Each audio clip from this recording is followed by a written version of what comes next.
I stood in Derek Lang's glass-walled office on the 22nd floor of Westridge Partners in downtown Denver, the Rockies sharp against the winter sky behind him. My hands held the finalized risk packet as sealed, time-stamped, and flagged in bold red for the Apex Ventures merger. Projected $68 million in frozen liquidity, a pending California class action lawsuit that triggered clear SEC disclosure violations if we inherited the exposure without fixing it, plus cross-default clauses that could tank two of our biggest lenders. Derek didn't even look up from his phone. "Rachel, I need optimism in that room tonight.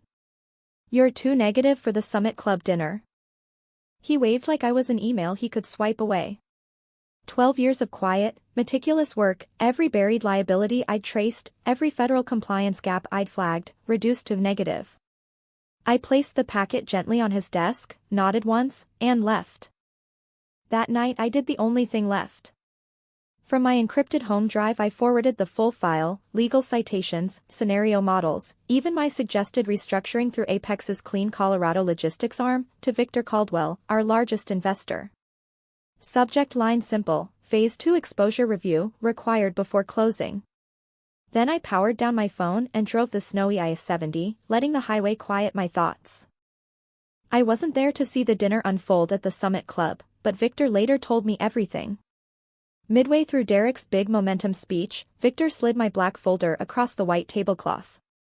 Forks paused. Wine glasses stopped mid-toast.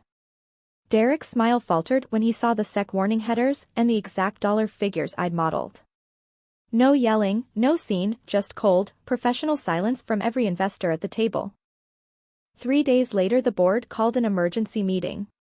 They didn't fire Derek. Instead, they required him to step back from deal leadership and personally co-sign every future risk memo with me. The merger closed, but only after we implemented my restructuring plan, saving the firm millions and shielding us from the California lawsuit entirely. Derek found me in the archive room the next week. No bravado this time. He set 2 coffees down and said, "I thought optimism was enough. I was wrong. Thank you for not letting me burn the place down." I didn't gloat. I just slid the updated merger file across the desk. We're stronger when we listen to each other. The lesson stuck. Westridge still chases big deals, but now every pitch deck starts with the risk section, my section.